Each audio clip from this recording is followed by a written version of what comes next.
নমস্কাৰ পোনপ্ৰথমে সকলো দৰ্শকক মই ধন্যবাদ জনাম আৰু প্লাছ আপোনালোকৰ চেনেলকো ধন্যবাদ জনাওঁ যিহেতু খুব ইমান গৰম পৰিছে মানুহৰ মানে বহুত ধৰণৰ এফেক্ট কৰিছে আৰু আপোনালোকৰ চেনেলৰ যোগেদি মই দুই এষাৰ কথা ক'ম যদি মানুহৰ বেনিফিট হয় মই খুবেই আনন্দিত হ'ম পোনপ্ৰথমতে এই গৰমতনো আমি কি হয় কি নহয় গৰমটো এনেকুৱা এটা বস্তু যে আমাক লাগে খুব প্ৰয়োজনীয় কিন্তু গৰমটো যেতিয়া বহুত বেছি হয় আমাৰ শৰীৰত বহুত নানা ধৰণৰ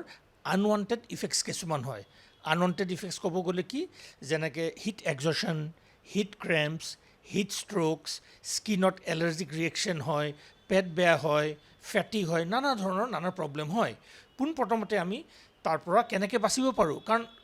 যদিও গৰম হৈছে মানুহটো কামৰ কাৰণে ওলাই যাবই লাগিব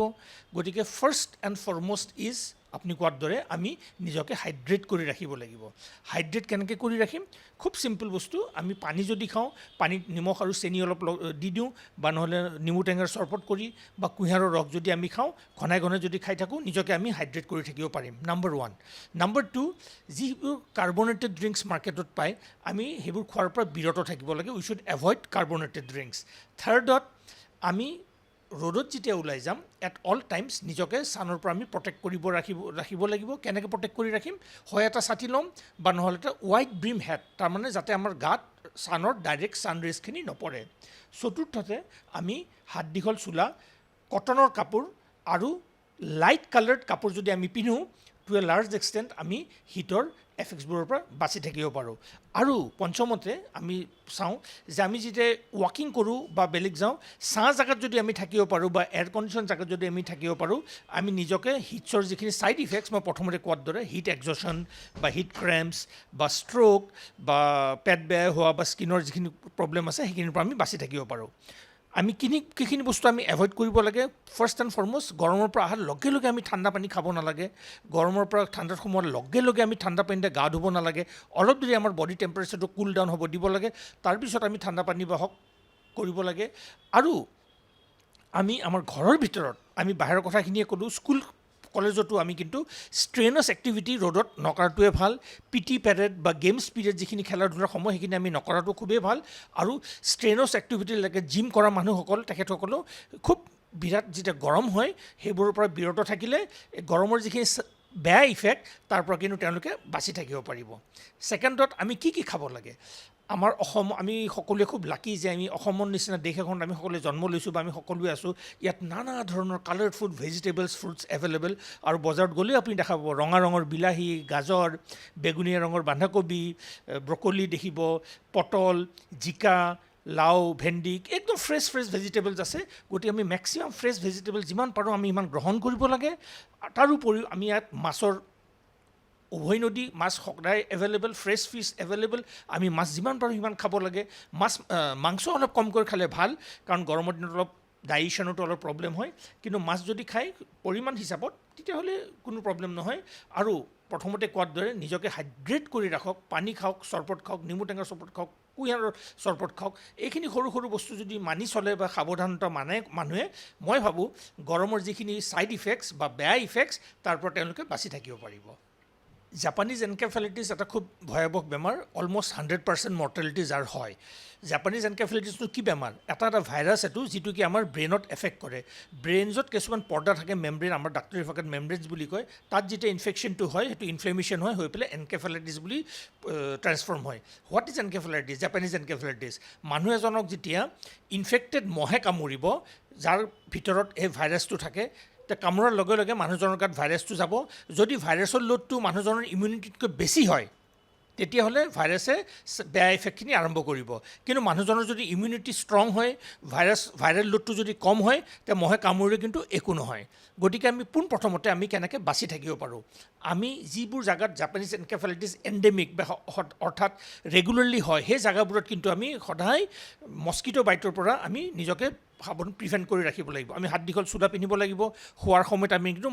আঁঠুৱাখন ল'ব লাগিব ঘৰত গধূলি হোৱাৰ লগে লগে ধূনা বা মস্কিটো ৰিপেলেণ্টছ ইউজ কৰিব লাগে যাতে মহ কামুৰিব একেবাৰে চান্স নাপায় ঘৰৰ আচৰে পাছৰে গোটেইখিনি একদম চাফ চিকুণ কৰি ৰাখিব লাগিব যাতে কোনো ষ্টেগনেণ্ট ৱাটাৰ বা পুৰণা টায়াৰ বা নাৰিকলৰ বাকলি তাতে নহয় য'ত পানী নেকি জমা হ'ব পাৰে আৰু মহৰ কিন্তু বৃদ্ধি হ'ব পাৰে তাৰ পৰা যাতে বাচি থাকিব পাৰে আৰু তৃতীয়তে মষ্ট ইম্পৰ্টেণ্টলি আমাৰ যিবোৰ ডমেষ্টিক পিগছ কওক বা ডাক্স কক ঘৰৰ পৰা কিন্তু শোৱা কোঠালিৰ পৰা কিন্তু যথেষ্ট দূৰত থাকিব লাগিব, কাৰণ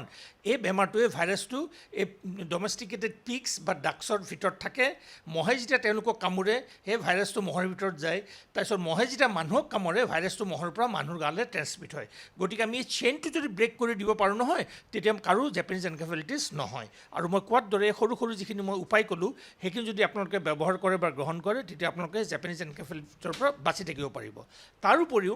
এই এণ্ডেমিক জেগাখিনিত জেপানিজ এনকেফেলাইটিছৰ ভেকচিন এভেইলেবল হয়। এই ভেকচিনটো যদি লওঁ আমি কিন্তু বেমাৰৰ পৰা বাচি থাকিব পাৰোঁ। আৰু আপুনি প্ৰথমতে সোধাৰ দৰে আমিনো কেনেকৈ গম পাম জেপানিজ এনকেফেলাইটিছ হৈছে নে নাই? আমাৰ গম পোৱা কোনো উপায় নাই, কাৰণ ইনিচিয়েল পিৰিয়ডত মানুহজনৰ খুব জ্বৰ হ'ব, সাধাৰণ দৰৱত জ্বৰটো নকমে, মূৰৰ বিষ হ'ব, লাহে লাহে মূৰৰ বিষটো বাঢ়ি যাব, তাৰপিছত মাথাটো লৰাব নোৱাৰা হ'ব, চট পটাব, ফেটি হ'ব আৰু হয়তো বেহুচো হৈ যাব পাৰে। গতিকে লগে লগে ডাক্তৰৰ ওচৰত যাব লাগে, ডাক্তৰে পৰীক্ষাখিনি কৰিব, ব্লাড টেষ্ট কৰিব, চেৰিব্ৰাছ স্পাইনেল ফ্লুইডটো এনালাইচিছ কৰিব।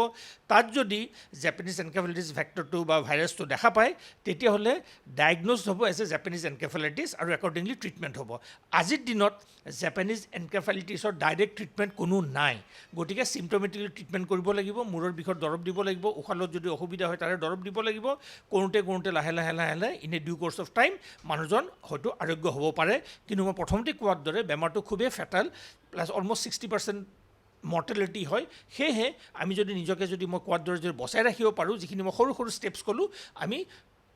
বাচি থকাটোৱে বেছি ভাল rather than getting infected and being treated. মোৰ নাম ডক্টৰ সৌৰভ দাস। মই এতিয়া জাষ্ট ৰিচেণ্টলি মাৰৱাৰী হস্পিটেলত এজ কনচালটেণ্ট এণ্ডক্ৰিনলজিষ্ট জইন কৰিছোঁ।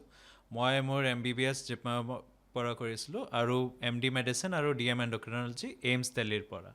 চ' coming to the question, in summer আমাৰ যে এতিয়া যে ইমান যে গৰম পৰি আছে, বহুত ইম্পৰ্টেণ্ট ফাৰ্ষ্ট হ'ল যে আমাৰ পানী ভালকৈ খাব লাগে। পানীটো হ'ল নৰ্মেলি এটা মানুহৰ এপ্ৰক্সিমেটলি 2 to 3 লিটাৰ্ছ হয়। আমি এই গৰমত হ'ব পাৰে 4 বা 5 লিটাৰো ল'ব পাৰোঁ। ছেকেণ্ড থিং হ'ল আমাৰ যোনটো খান পান যে আমি কৰোঁ সেইটোত বেলেঞ্চড হ'ব লাগে। সেইটোত বহুত ফ্ৰুটছ আৰু ভেজিটেবলছ, এতিয়া বহুতকেইটা ফ্ৰুটছ আছে, সেইবিলাকো খাব লাগে আমাৰ। নাম্বাৰ 2 হ'ল যে মছলা আৰু যে চিলি বা কিবা ৰেড চিলি পাউডাৰ মেইনলি সেইবিলাক অকণমান কম কৰিব লাগে আমাৰ খোৱাৰ সেইটোত কি হয় যে আমাৰ যে ঘমৰীয়া এইবিলাক যে হয় আৰু পিম্পলছ এইবিলাক কম হয়। ছেকেণ্ড আৰু এটা ইম্পৰ্টেণ্ট কথা হ'ল যেনে ডায়েবেটিছৰ মানুহসকলৰ এইটো বহুত ইম্পৰ্টেণ্ট যে যিমান পেচাব হৈ আছে সেইটো অকণমান ধ্যান ৰাখিবলৈ, কিমান পেচাব হৈ আছে, আৰু তাতকৈ অকণমান বেছিকৈ পানী খাবলৈ। নহয়তো কি হয় যে ডিহাইড্ৰেশ্যন হয় আৰু বহুত ভয়ংকৰ কিবা কমপ্লিকেশ্যন হ'ব পাৰি ডায়েবেটিছৰ, যেনে ডায়েবেটিক কিটোএচিডোচিছ বুলি এটা আছে যোনটো বাচ্চাৰ বেছি হয়, আৰু এটা HHS বুলি আছে যোনটো মানে আমাৰ খুৰা বা ককা তেওঁলোকৰ বেছি হ'ব পাৰে, মানে বেছি এজৰ মানুহৰ। চ' সেইবিলাক অকণমান ভালকৈ চাব লাগে। আৰু লাষ্ট হ'ল যে আমাৰ ছেক্সুৱেল হেল্থ, সেইবিলাকো বেছি এফেক্ট হয়। সেইটো ডাইৰেক্টলি মানে বহুতকেইটা মেকানিজম আছে, সেইবিলাকতো ক'ব নোৱাৰি, বাট ইম্পৰ্টেণ্ট হ'ল যে আমাৰ ডায়েট আৰু এক্সাৰচাইজ আপোনাৰ ধ্যান ৰাখিব লাগে যে অলদো WHO ৰেকমেণ্ড কৰিছে 150 মিনিটছ এটলিষ্ট প্ৰতি সপ্তাহত এক্সাৰচাইজ কৰিবলৈ, বাট এইটো আমাৰ ধ্যান ৰাখিব লাগে যে বেছি গৰমত নকৰোঁ আমি, নহয়তো কি হয় যে হিট এক্সজশ্যন বা হিট ষ্ট্ৰ'ক বুলি প্ৰব্লেমছ হয়, যোনটোত মানুহে অজ্ঞান হৈ পৰিব পাৰে, আৰু সেইবিলাকো বহুত লাইফ থ্ৰেটেনিং কণ্ডিশ্যন হ'ব পাৰে। চ' এইবিলাক ধ্যান দি আমাৰ অকণমান